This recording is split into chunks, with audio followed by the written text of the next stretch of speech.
आप मेरे बारे में जो है भगवान राम को बताइएगा कि मैं कितना दुखी हूँ। शुरू के नाम में अंतर है, यहाँ और शुकर है तो वहाँ पे और शुकर आप रखोगे। तो आपके एग्जाम में इतना पूछा जाता है, तुलसीदास जी के पत्नी का नाम बताएं। मोह भंग कैसे हो गया था, कैसे बेचारा देखोगे इनसे इनको बिछो हो गया था, दिल कैसे इनका टूट गया था। हेलो माय डियर स्टूडेंट, तो कैसे हैं आप लोग। आशा करता हूँ आप लोग बहुत अच्छे होंगे। आप सभी स्टूडेंट की तैयारी बहुत ही बेहतर तरीके से हो रही होगी। आज आप लोगों के बीच हम आए हैं, ध्यान रखिएगा, काव्य खंड का तीसरा पाठ आप लोगों का है तुलसीदास रचित पद। आप इससे पहले देखे थे सूरदास जी के पद, और सूरदास जी के पद में आप देखे थे सूरदास जी जो हैं वह भगवान श्री कृष्ण जी के देखोगे परम भक्त थे, और तुलसीदास जी जो हैं यह भगवान श्री रामचंद्र जी के परम भक्त हैं। और ये देखोगे भगवान रामचंद्र जी से अपनी भक्ति भावना किस तरह से रखते हैं, करते हैं, ठीक है। और अपनी बातों को भगवान राम के सामने देखोगे रखने से भी डरते हैं। इन्होंने पहले देखोगे किनका स्तुति किया है, किनका वंदन किया है, माँ सीता का, ठीक है। और सीता जी से ये कहते हैं कि सीता जी आप मेरे बारे में जो है भगवान राम को बताइएगा कि मैं कितना दुखी हूँ, इस संसार में मैं कैसे जी रहा हूँ। मेरे बारे में आप कथा चलाइएगा, किनके सामने, भगवान राम के सामने।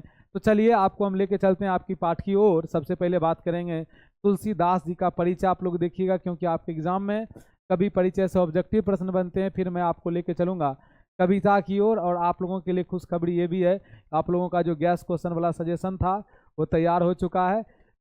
एक दो दिन आप वेट कीजिए, एप्लीकेशन पे आपको वो चीज़ें A4 साइज नोट्स जो है वो डाल दिया जाएगा, और वहाँ से आप प्रिंट आउट करवा लीजिएगा।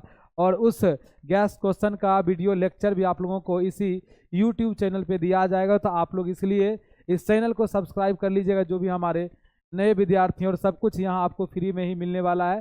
गैस क्वेश्चन के लिए आपको क्रैश कोर्स जैसे आपको फ्री में करवाया जाए, तो गैस क्वेश्चन भी जो आपको दिया जाएगा वो भी आपको फ्री में दिया जाएगा। एक भी रुपया आपसे पे करने के लिए नहीं कहा जाएगा, ना लिया जाएगा। और उस चीज़ का आप लोग फ़ायदा लीजिए, अपने एग्ज़ाम, अपनी तैयारी को बेहतर बनाइए, और एग्ज़ाम आप लोग अपने बेहतर तरीके से भी दीजिएगा। तो A4 साइज नोट्स आप ज्ञान बिंदु GS एकेडमी एप्लीकेशन से डाउनलोड कर सकते हैं।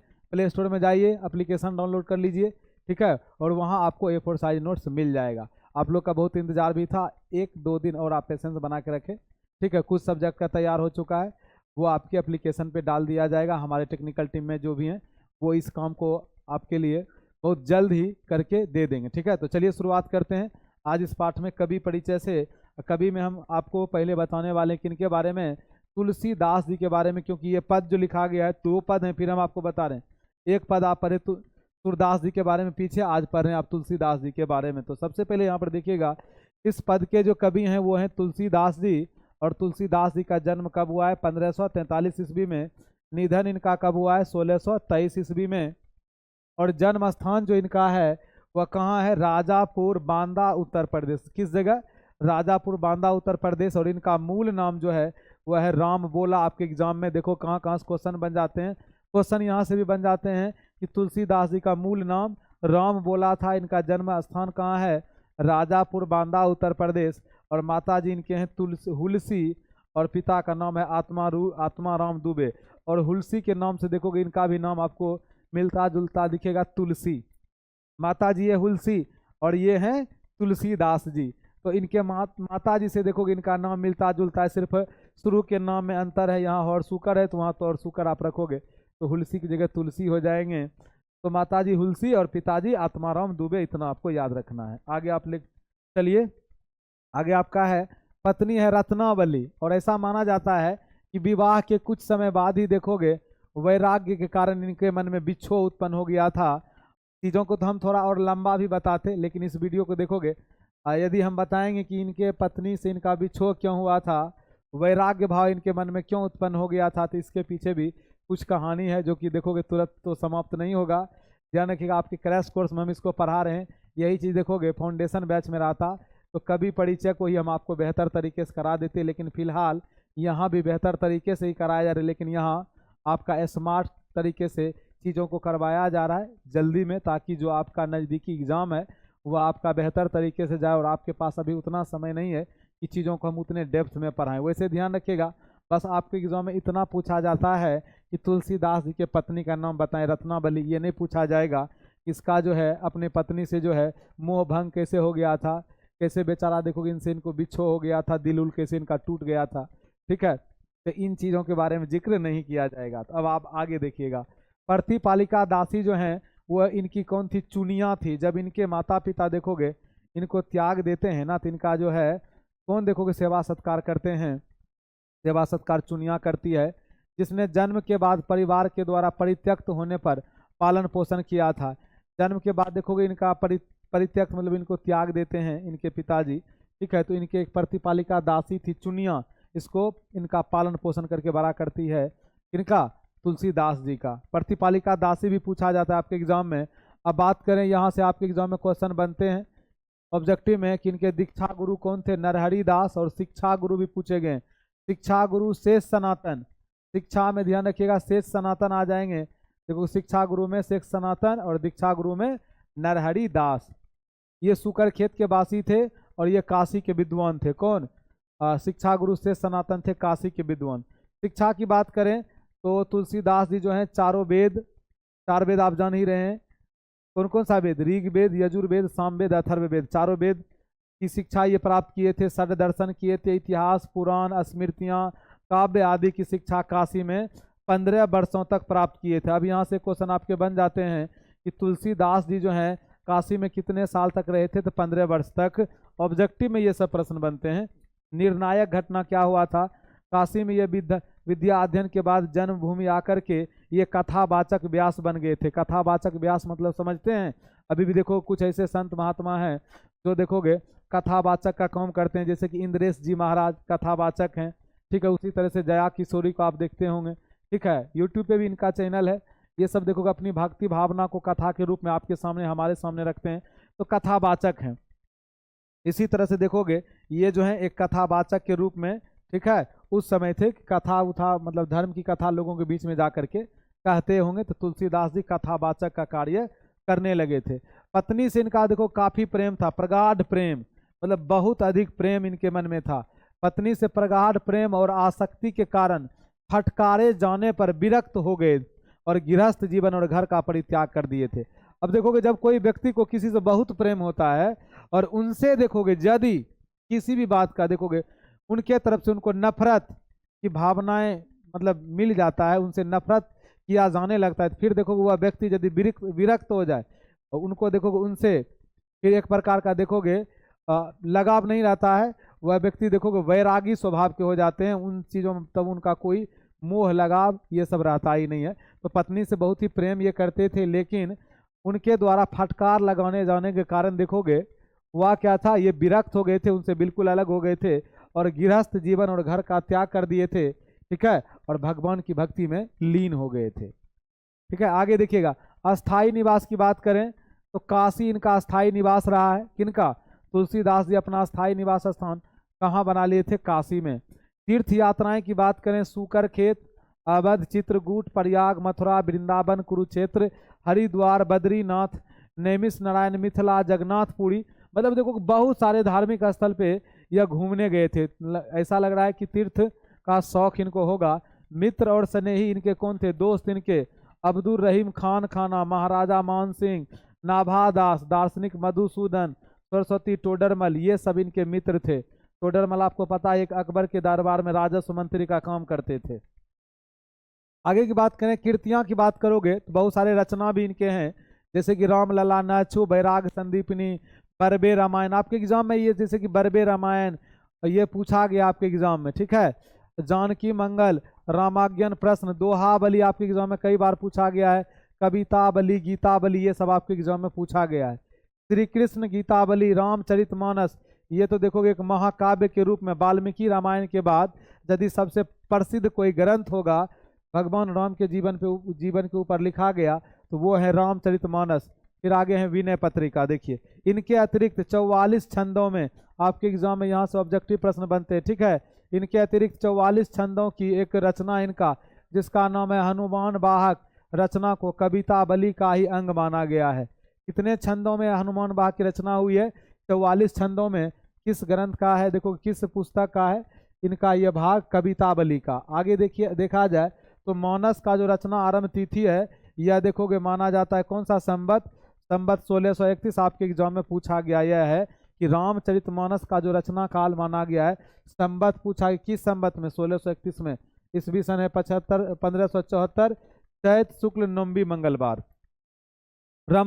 राम जन्म की तिथि पर अयोध्या में कवि की 31 वर्ष की अवस्था में, उस समय तुलसीदास का उम्र कितना साल था, 31 वर्ष का, और उसी समय देखोगे इन्होंने रामचरितमानस की रचना किए थे। रचना 1633 यानी 1576 ईस्वी में अगहन शुल्क पंचमी राम सीता विवाह तिथि को, इसको रचने में देखोगे, इस चीज को लिखने में इनको कितना दिन लगा था, 2 वर्ष 7 महीना 26 दिन। किसको लिखने में, रामचरितमानस को। कौन लिखे थे, देखोगे तुलसीदास जी। आगे देखा जाए व्यक्तित्व इनका किस प्रकार का था, देखा जाए तो ये विनम्र स्वभाव के लोग थे, मृदुभाषी थे, गंभीर और शांत स्वभाव के गौरवपूर्ण सुदर्शन व्यक्ति थे, जिनके वक्ष स्थल पर देखोगे यहाँ, जैसे ये हम लोग का छाती वाला जो हिस्सा होता है इसको वक्ष स्थल बोला जाता है। यहाँ देखो तुलसी का माला ये गले में डाले रहते थे, तुलसी की बड़ी बड़ी गुर्रियों वाली माला रहती थी इनके वक्ष स्थल पर। गोस्वामी तुलसीदास हिंदी के मध्यकालीन भक्ति काव्य के सगुण भक्ति धारा के राम भक्ति शाखा के ये प्रधान कवि थे। सबसे पहले यहाँ समझिएगा, ये भक्ति काल के कवि हुए हैं और सगुण भक्ति धारा के कवि माने जाते हैं इनको। सगुण भक्ति धारा का कवि उन्हें माना जाता है जो, ध्यान रखिएगा, भगवान के मूर्ति स्वरूप में जिनका आस्था विश्वास होता है। जैसे कबीर साहब निर्गुण भक्ति धारा कवि थे, वो भगवान के निराकार स्वरूप को मानते थे, मूर्ति पूजा में उनका कोई विश्वास नहीं था, क्योंकि उनका मानना था कि भगवान का कोई आकार नहीं होता है। लेकिन जो सगुण भक्ति परंपरा के लोग होते हैं ना, वो भगवान का मूर्ति रूप बना करके उनका पूजा करते। जैसे हम लोग भी भगवान राम का देखो घर में मूर्ति उर्ति लगा करके पूजा करते, मंदिर में जाते हैं तो भगवान के देखो मूर्ति का पूजा करते हैं। तो ये सगुण परंपरा के अंतर्गत होती है मूर्ति पूजा। देखिए राम कथा को लेकर के लिखे गए काव्य में आदि कवि वाल्मीकि, कौन, आदि कवि वाल्मीकि रामायण के बाद कौन सा, रामचरितमानस ही देखोगे सर्वाधिक सफल, लोकप्रिय और उत्कृष्ट माना जाता है। अभी भी हम जिक्र किए थे कि देखोगे रामायण के बाद जो है रामचरितमानस काफी प्रसिद्ध ग्रंथ है। गोस्वामी जी का जीवन अत्यंत यातना और संघर्ष में गुजरा था। बचपन में अनाथ होकर ये भिक्षाटन करते हुए साधुओं की मंडली से जा लगे थे और उनके साथ देशायाटन करते थे। बचपन में ही अनाथ हो जाने के कारण देखोगे तो ये साधु संगति के साथ अपने बचपन में ही कर लिए थे और उनके साथ में बहुत जगह यह घूमे फिरे थे। आगे आप देखिएगा, युवावस्था में उनका विवाह भी हुआ था। वे कथा वाचन की वृत्ति से अपने गृहस्थी चलाते थे। शीघ्र ही गृहस्थ जीवन का परित्याग करके वह विरक्त साधु जीवन में चले गए थे। गोस्वामी जी ने अपने युग की प्रमुख साहित्यिक भाषा में ये 2 भाषा अपनाए थे। कौन कौन सा भाषा, याद रखिएगा, अवधी एवं ब्रज भाषा। कौन कौन सा भाषा को ये अपना लिए थे अपनी काव्य रचना में, ये 2 भाषा का उपयोग करते थे, अवधी और ब्रज। अब आगे देखिएगा, उन्होंने अपने युग की 2 महान कृतियां, कौन कौन सा, रामचरितमानस और विनय पत्रिका की क्या किए हैं, रचना किए हैं। तो चलिए अब आपको हम लेके चलते हैं आपके पाठ की ओर। पाठ यहाँ पे क्या है देखिएगा, पाठ में क्या है, लिखा क्या गया है, देखिए पाठ में लिखा गया है, कबहू अम्ब अवसर पाई। अम्ब बोला है किनको, अम्ब बने अम्बा माँ, ठीक है, अम्ब बोला गया है, ध्यान रखिएगा, सीता जी को अम्ब कह के संबोधित किया गया है। आपके एग्जाम में यह प्रश्न पूछा भी जाता है कि अम्ब कह करके किसे संबोधित किया गया है, तो सीता जी को। यहाँ पे लिखा गया है कि कबहू मतलब कभी भी, अम्ब अवसर पाई, मेरियो सुधी धावही कुछु कछु करुण कथा चलाई। ये कह रहे हैं कि माता सीता जी से कि हे माँ सीते, आपको कभी भी, कभुक मतलब होते हैं कभी भी, जब अवसर मिले तो मेरियो मतलब मेरे बारे में, सुधी मतलब होते हैं मेरे बारे में, मेरा सुध बुध, मेरे बारे में जो है आप कोई कथा चला करके, कोई बात दूसरा करुण बात चला करके आप मेरे बारे में भी भगवान राम से बात कीजिएगा। यहाँ पे आपका जो पंक्ति है देखिएगा, हम बताते हैं कि प्रस्तुत पद गोस्वामी तुलसीदास द्वारा रचित काव्य कीर्ति कहाँ, विनय पत्रिका के श्री सीता स्तुति खंड से अवतरित है, जिसमें तुलसीदास जी ने सीता जी की स्तुति करते हुए उन्हें माँ कहकर संबोधित किया है तथा सीता जी की वंदना करते हुए तुलसीदास जी कहते हैं कि हे माँ, कभी उचित अवसर पा करके आप प्रभु श्री राम से कोई कारुणिक प्रसंग छेड़ करके मेरी भी याद प्रभु जी को दिला देना। किनको दिला देना, भगवान राम को मेरे बारे में थोड़ा बताइएगा कि हम किस तरह से रह रहे हैं। तो ये पंक्ति का ये अर्थ है। इस पंक्ति का अर्थ आप याद रखिएगा अपने एग्जाम में व्याख्या करने वाले प्रश्न आएगा तो उसमें आप लिख सकते हैं। खैर आपके लिए तो देखोगे गैस क्वेश्चन का सजेशन तैयार ही है, आप लोग को टेंशन लेने की जरूरत ही नहीं है। ठीक है, आगे आप देखिएगा दूसरा, फिर आगे दीन सब अंगहीन छीन मलिन अघी अघाई, नाम ले भरे उदर एक प्रभु दासी दास कहाई। अब देखिएगा यहाँ पे हम आपको बताते हैं, दीन मतलब होते हैं बहुत ही खराब स्थिति में, अंगहीन मतलब अंग मेरा शरीर भी अब सही से काम नहीं कर रहा है, और आगे करें छीन मलिन शरीर काम नहीं करे, मलिन मतलब गंदा मैं रह रहा हूँ। आगे करें कि भगवान के नाम लेकर का मैं अपना उदर मने पेट भर रहा हूँ, और आपके प्रभु का ही तो दास हूँ मैं। इसीलिए बोलिए भगवान को हमारे ऊपर कुछ दया करे, हमारे बारे में भी सोचे, देखे हमको भी। यहाँ देखिए वही सारा लाइन है, फिर यहाँ से समझिएगा, सीता जी की वंदना करते हुए तुलसीदास जी कहते हैं कि हे माँ, प्रभु को कहना कि आपके दासी के जो दास हैं वह बहुत ही दीन दशा में है, उसके अंग भी मतलब उसके शरीर भी अब ठीक से काम नहीं कर रहे हैं, वह बहुत दुर्बल हो चुका है, कमजोर हो चुका है, स्वच्छ भी नहीं रहते हैं, गंदा रहते हैं, मलिन रहते हैं, वह पूर्णतः पापों में लिप्त है, और आपका नाम का स्मरण करता हुआ किसी प्रकार से क्या करता है, उदर मने होता है ना, अपना पेट भर रहा है। कौन? तुलसीदास जी। ये था आपका आगे का पद। अब अगला पद आप देखिएगा, ये बुझही सो हो कौन, करें कि मेरे बारे में कौन बूझेंगे, मेरी चिंता किनको है भगवान के अलावा। बुझही सी कौन कहवी नाम दास दशा जनाई, सुनत राम कृपालु मेरी बिगड़ी बात मेरी बिगड़ियो बन जाए। ये करें कि जिनको भी यदि कोई तो मेरे दुख दर्द पीड़ा को बूझने समझने के लिए भी तैयार नहीं है, और जिनसे भी पूछते हैं भी हैं ना, तो उनका भी तो यही कहना है कि यह पीड़ा और दुख कौन, भगवान राम के अलावा कोई भी नहीं दूर कर सकता है, कोई नहीं हर सकता है। इसीलिए आप जो हैं भगवान राम से कहिए कि मेरा पीड़ा और दुख को जो है ना वह हर ले, दूर कर दे। देखिए यहाँ पे फिर तुलसीदास जी कहते हैं कि हे माँ, जब आप मेरी बात प्रभु से करेंगी तो वो पूछेंगे कि आप किसकी बात कर रहे हो, तब आप उनको मेरा नाम बताते हुए मेरी दयनीय दशा के विषय में भली भांति समझा देना। मुझे इस बात का पूर्ण विश्वास है कि अगर मेरी स्थिति के बारे में भगवान राम को पता चलेगा तो मेरी बिगड़ी हुई बात क्या हो जाएगी, बन जाएगी। मेरा जो बिगड़ा हुआ काम भी जो है वह क्या हो जाएगा, सवर जाएगा, बन जाएगा। यदि भगवान राम के सामने आप मेरी इस दुख दर्द पीड़ा को बताओगे तो भगवान राम जरूर हम पे क्या करेंगे, कृपा दया दिखाएंगे, जिससे मेरा क्या हो जाएगा, बिगड़ा हुआ काम, बिगड़ा हुआ बात भी बन जाएगा। आगे देखिएगा, यहाँ लिखा है जानकी जग जननी। जानकी किनको बोला गया है? सीता जी को। जग जननी मतलब होते हैं जग की माँ, जननी मतलब मने होते हैं माता, संसार की माता, दुनिया की माँ। करें जानकी जग जननी, जनकी किए बधन सहाई, तरे तुलसीदास भव तब ना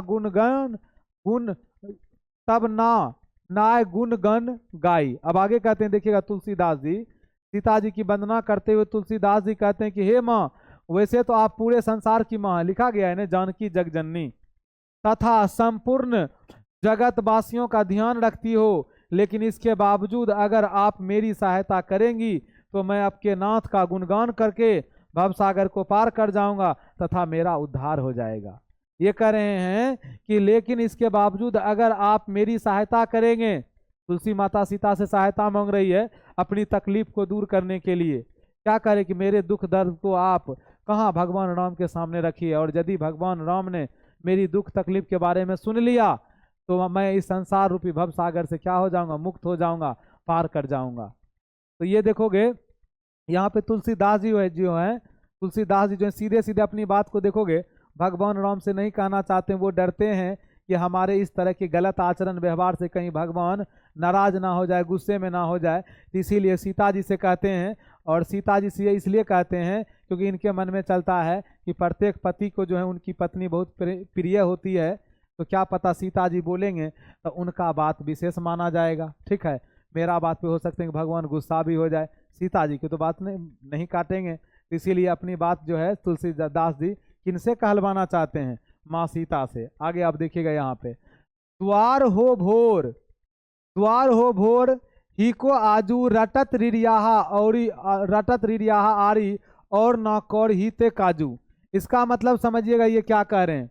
यहाँ पे तुलसीदास जी क्या कहते हैं, प्रस्तुत पद गोस्वामी तुलसीदास द्वारा रचित काव्य कीर्ति विनय पत्रिका से अवतरित है। जिसमें महाकवि तुलसीदास जी ने अपनी दीनहीन अवस्था का वर्णन करते हुए कहते हैं कि मैं आपके द्वार पे सुबह से ही बैठा हूँ, भोर मने होते हैं सुबह से ही, और भीख मांगने वाले की तरह रिरिया रहा हूँ, गिरगिरा रहा हूँ।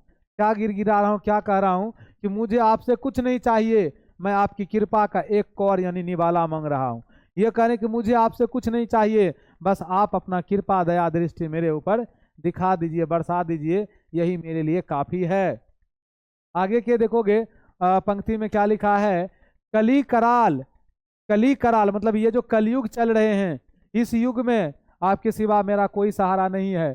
कली कराल दुकाल दारुण सब कुंभाती कुसाजू, नीच जन मन ऊंच जैसे कि कोढ़ में खाजू। ठीक है, इस पंक्ति का अर्थ आप देखिएगा तो ये क्या कहते हैं तुलसीदास जी कहते हैं कि इस कलयुग में भयंकर अकाल पड़ा हुआ है, और जो भी मोक्ष प्राप्त करने का मार्ग है वह पापों से भरा है। यह कहने कि जो भी मोक्ष प्राप्त करने का मार्ग भी है वह पापों से भरा है, तथा सब कुछ बुरी तरह से अव्यवस्थित है।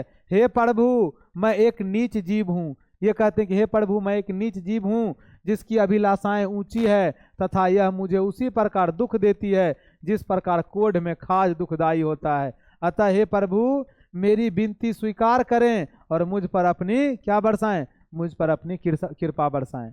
ये आपका देखोगे इस पंक्ति का अर्थ है, इस पद का अर्थ है। आगे आप देखिएगा आगे का क्या पद है, आगे का पद है हहरी हिये में सदे बुझिए जाई साधु समाजू। ये कह रहे कि जब मैं देखो असहाय हो जाता हूँ हहर के, ठीक है, निसहाय होकर के जब मैं साधु समाज में जाकर के यह पूछता हूँ कि मेरे कष्टों का निवारण कौन करेगा, तो वो भी आपका ही नाम बताते हैं कि इस कष्ट का निवारण भगवान राम के अलावा आपका कोई नहीं कर सकता है।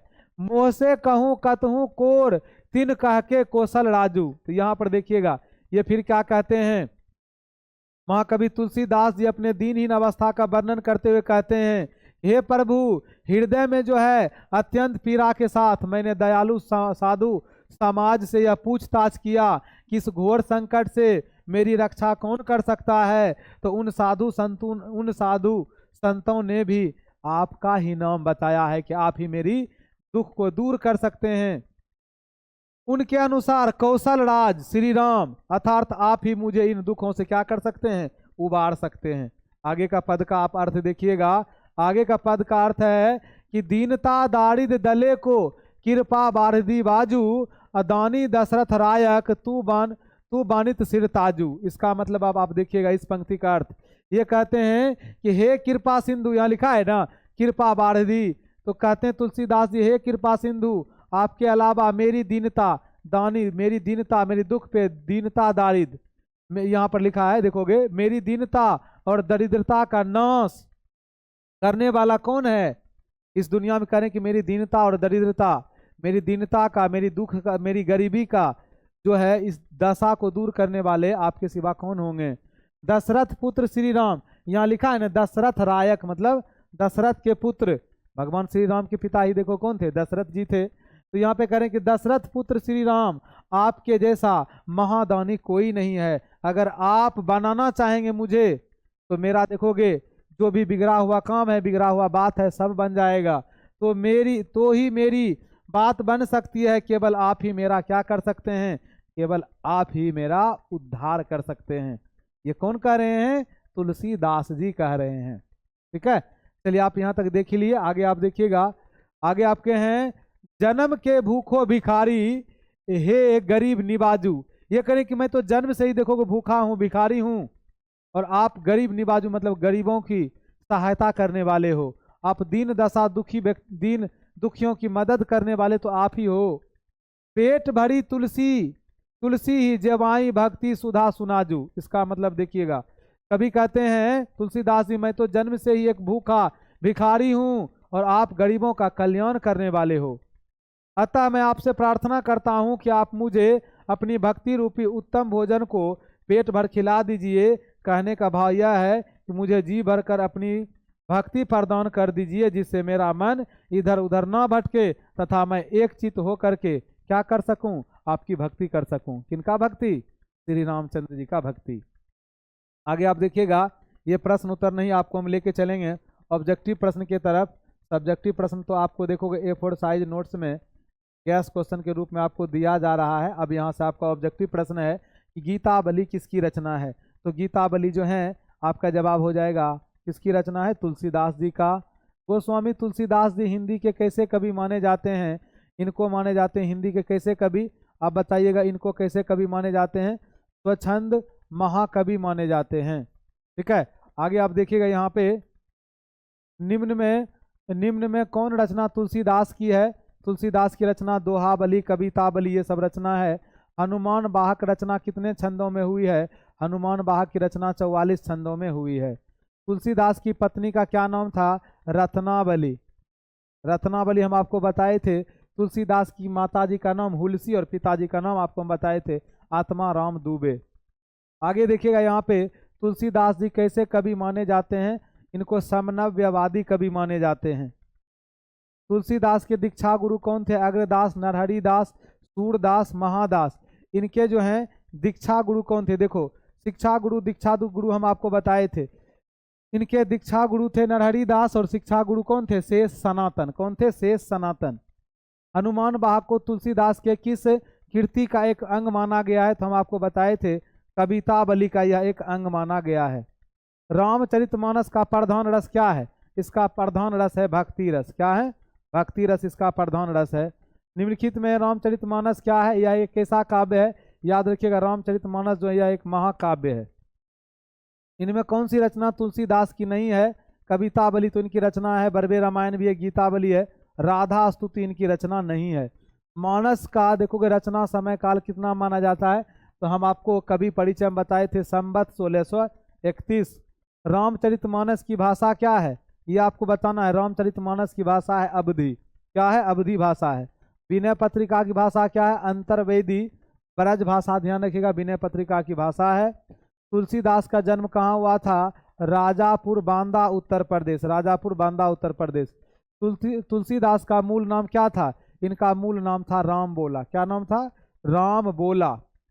तुलसीदास के शिक्षा गुरु कौन थे, शिक्षा गुरु थे शेष सनातन। कौन थे, शेष सनातन। इनमें कौन सी रचना तुलसीदास की है, इनका रचना ये आपके हो जाएंगे विनय पत्रिका। क्या हो जाएंगे, विनय पत्रिका। कौन सी कीर्ति तुलसीदास रचित है, उत्तर राम, ये आपके हो जाएंगे रामचरितमानस। रामचरितमानस हो जाएंगे। कौन सी कीर्ति तुलसीदास द्वारा रचित नहीं है, बैराग संदीपनी है, बरबे रामायण, जानकी मंडल। आपके ये आंसर हो जाएंगे पंचवटी इनकी रचना, तुलसीदास जी की रचना नहीं है। पाठ पुस्तक में संकलित तुलसी के पद तुलसीदास की किस कीर्ति से लिया गया, आपके जो आप जो पद पढ़े हो ना, यह विनय के पद से लिया गया है, विनय पत्रिका से। तुलसीदास किस काल के कवि थे, ये भक्ति काल के कवि माने जाते हैं। याद रखिएगा किस काल के, भक्ति काल के कवि माने जाते हैं। कवितावली के रचनाकार कौन है, राइट आंसर हो जाएंगे तुलसीदास। बरबे रामायण किनकी रचना है, तुलसीदास की। किनकी रचना है, तुलसीदास की। काशी में कितने वर्ष रहकर तुलसीदास जी जो हैं यह विद्या अध्ययन किए थे, ये रहे थे कितने साल तक, 15 वर्ष तक। कितने वर्ष तक, 15 वर्ष तक। तुलसीदास जी ने अपने युग की किन दो साहित्यिक भाषा को अपनाया था, किन दो साहित्यिक भाषा को, तो ये अपनाए थे अवधी और ब्रज भाषा को। किस कवि का मूल नाम राम बोला है, तुलसीदास जी का मूल नाम क्या है, राम बोला। तुलसीदास जी का स्थायी निवास स्थान कहाँ, ये अपना स्थायी निवास स्थान काशी में बना लिए थे। राइट आंसर आपके क्या हो जाएंगे, काशी। रामचरितमानस किसकी रचना है, रामचरितमानस देखोगे तुलसीदास जी की रचना है। तो टोटल आपके ये सारे ऑब्जेक्टिव प्रश्न हम आपको करवा दिए। अब आप लोगों का ध्यान रखिएगा, हम आपको बता ही दिए, ये सारा वीडियो आप जो देख रहे हैं ये तो आपको यूट्यूब पे मिल ही रहा है। बाकी आपको देखोगे जो हम बोले कि गैस क्वेश्चन का जो आपका जो है A4 साइज जो PDF मिलेगा वो ज्ञान बिंदु GX एकेडमी एप्लीकेशन पे। तो अभी तक आप में से जो भी स्टूडेंट एप्लीकेशन डाउनलोड नहीं किए हैं, आप लोग एप्लीकेशन डाउनलोड कर ले और वहाँ पे A4 साइज नोट्स आपको सभी सब्जेक्ट के मिलेंगे। और वो आपके एग्जाम के लिए बहुत ही महत्वपूर्ण होने वाला है, क्योंकि वहाँ पे जितने भी ध्यान रखिएगा क्वेश्चन आपको दिए जा रहे हैं सजेस्टेड क्वेश्चन, और वो सभी ध्यान रखिएगा जो भी वहाँ पे क्वेश्चन आपको दिया गया है उसका लाइव क्लास भी लिया जाएगा आपके सामने, और आप लोग उस क्लास में ज़रूर जुड़िएगा भी, क्योंकि चीज़ों को बहुत ही बेहतर तरीके से और भी बताए जाने वाले हैं आप लोगों के लिए। तो आप लोग जो भी नए हैं इस चैनल पे, चैनल को सब्सक्राइब कर लीजिएगा, वीडियो को लाइक कर दीजिएगा, और आप अपना एक पॉजिटिव रिव्यू वीडियो के नीचे दीजिएगा कि आज का क्लास आप लोग के लिए कैसा रहा। ठीक है, अब बाकी आप लोग के लिए और भी बेहतर क्या क्या किया जा सकता है ये भी आप बताइएगा। तो चलिए आप लोग से मिलते हैं अब अगले क्लास में अगले दिन, तब तक के लिए आप सभी स्टूडेंट को जय हिंद।